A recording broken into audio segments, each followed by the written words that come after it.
pagi semuanya, perkenalkan nama saya Cindi Picelia Poni Purbasik Monrong, kelas 11 IPA 7 SMA Negeri 1 Raya.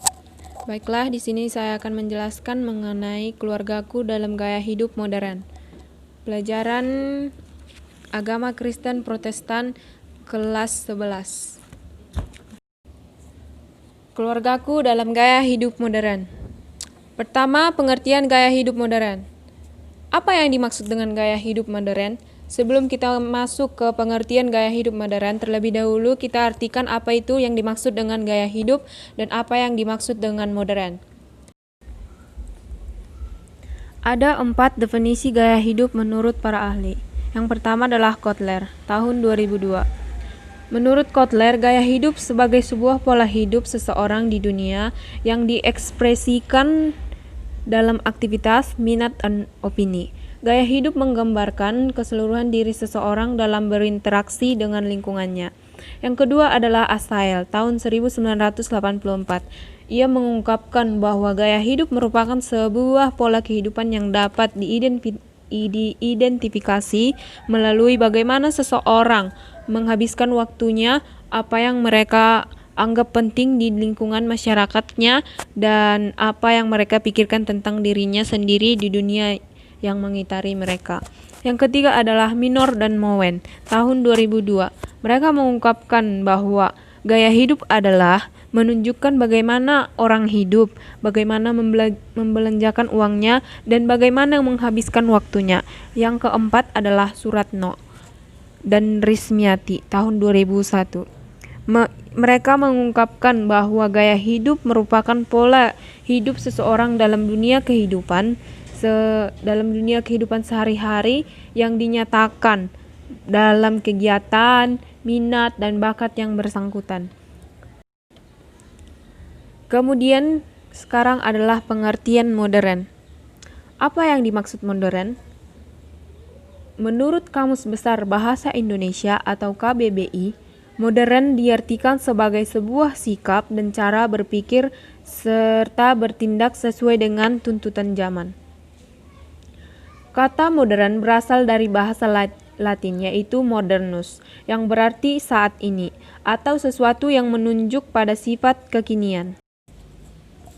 Dari pernyataan tersebut, diperoleh pengertian gaya hidup modern adalah sebuah pola hidup yang menyangkup cara bersikap dan berpikir yang berkaitan dengan aspek fisik, mental, serta spiritual sesuai dengan tuntutan zaman modern. Ada beberapa macam bentuk gaya hidup modern. Yang pertama adalah menurut A.B. Susanto. Bentuk gaya hidup modern diidentifikasi sebagai berikut. Yang pertama adalah pola pikir yang menganggap status sebagai sesuatu yang penting. Yang kedua adalah setiap individu memiliki mobilitas yang tinggi. Yang ketiga adalah memiliki kebiasaan untuk bercengkrama di tempat-tempat tertentu. Yang keempat adalah memiliki kebiasaan untuk melakukan makan siang atau makan malam bersama di tempat tertentu. Yang kelima adalah melakukan olahraga mahal seperti golf. Yang keenam adalah melaksanakan pernikahan agung. Yang ketujuh adalah merayakan wisuda. Yang kedelapan, memiliki gaya hidup serba instan. Yang kesembilan adalah memanfaatkan segala macam jenis teknologi komunikasi. Sedangkan dari sumber lain dikatakan bahwa gaya hidup modern itu ada 3, yaitu konsumerisme, materialisme, dan hedonisme. Konsumerisme adalah gaya hidup yang menganggap barang-barang mewah sebagai ukuran kebahagiaan atau kesenangan sehingga membentuk seseorang untuk bersikap tidak hemat. Yang kedua, materialisme adalah pandangan hidup yang mencari dasar segala sesuatu yang termasuk kehidupan manusia di alam kebendaan semata-mata dengan mengesampingkan segala sesuatu yang mengatasi alam indera. Kemudian hedonisme. Hedonisme adalah pandangan hidup yang menganggap bahwa kesenangan dan kenikmatan materi merupakan tujuan utama dalam kehidupan di dunia.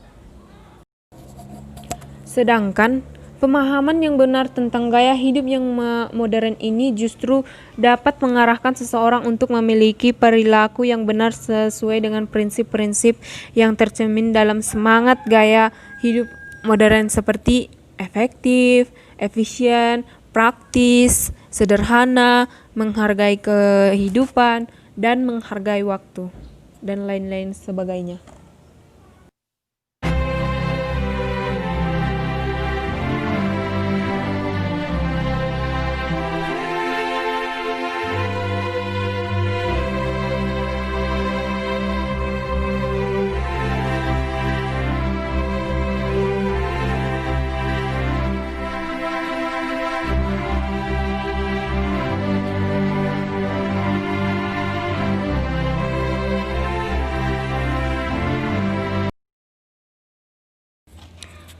Kemudian kita masuk bagian 3, yaitu peran keluarga di tengah gaya hidup modern.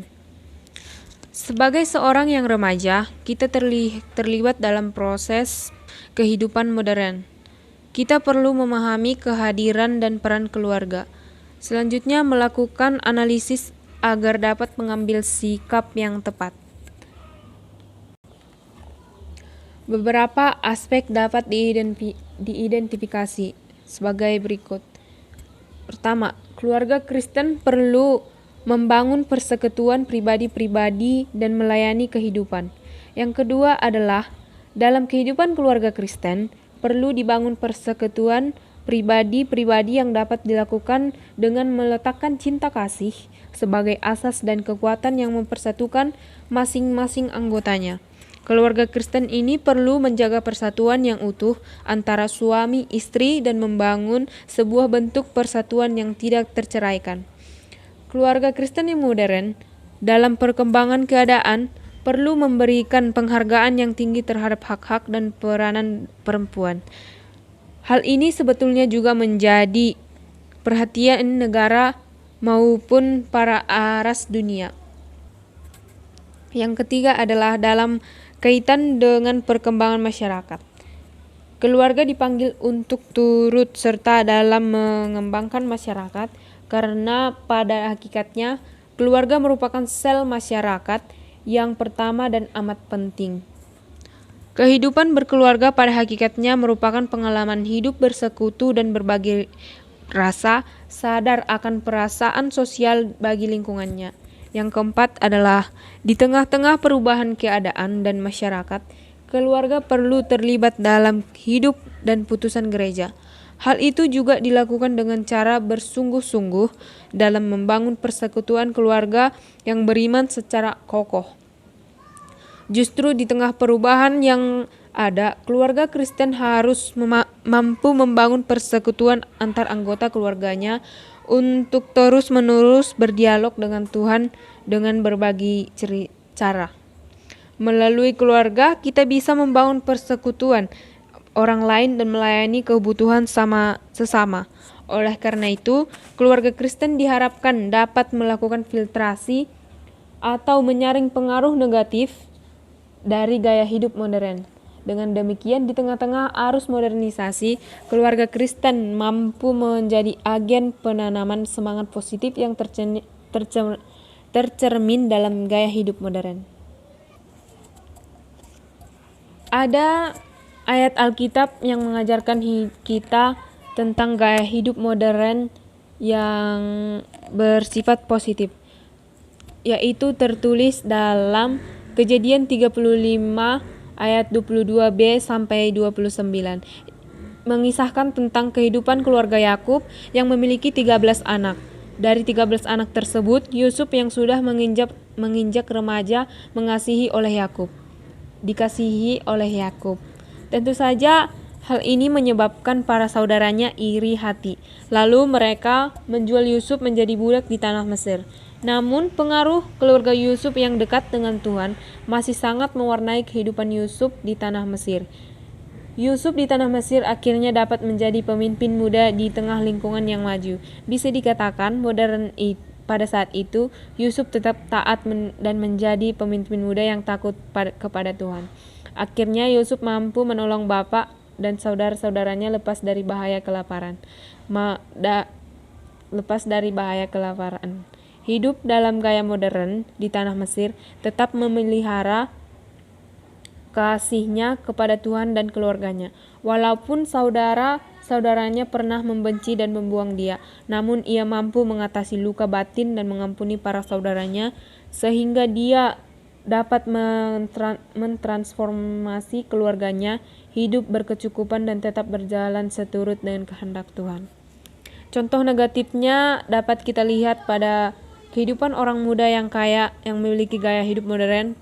Pada waktu itu dapat kita pelajari pada Matius 19 ayat 16 sampai 26. Meskipun orang muda pada ayat itu hidup bergelimang harta dan gaya hidup yang up to date, tetapi ia mengalami kekosongan dan kebimbangan hidup, serta mencari jawaban kepada Tuhan Yesus. Pada saat Tuhan Yesus memberikan pilihan untuk hidup di jalan Tuhan atau jalan dunia, sayangnya orang muda tersebut memilih hidup dalam harta dunia yang dimiliki. Terkungkung dalam pengaruh gaya hidup buruk yang ia pilih, akibatnya dia kehilangan Kristus sebagai sumber kehidupan dan berkat.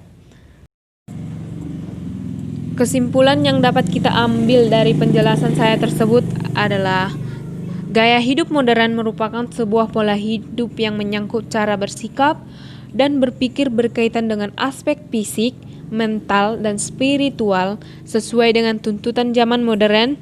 Di dalamnya mencerminkan semangat efektif, efisien, praktis, sederhana, menghargai kehidupan dan menghargai waktu. Dan dalam perubahan keadaan, keluarga Kristen perlu tetap berpegang teguh pada kehendak Kristus dan berperan sebagai berkat bagi lingkungannya. Kemudian remaja Kristen perlu membangun persekutuan, melayani hidup, serta turut mengembangkan masyarakat, serta turut dalam hidup dan perutusan gereja, baik bagi gereja maupun lingkungannya. Sekian penjelasan dari saya mengenai gaya hidup modern. Jika ada perkataan saya yang salah, saya minta maaf. Akhir kata saya ucapkan terima kasih dan selamat pagi. Bye.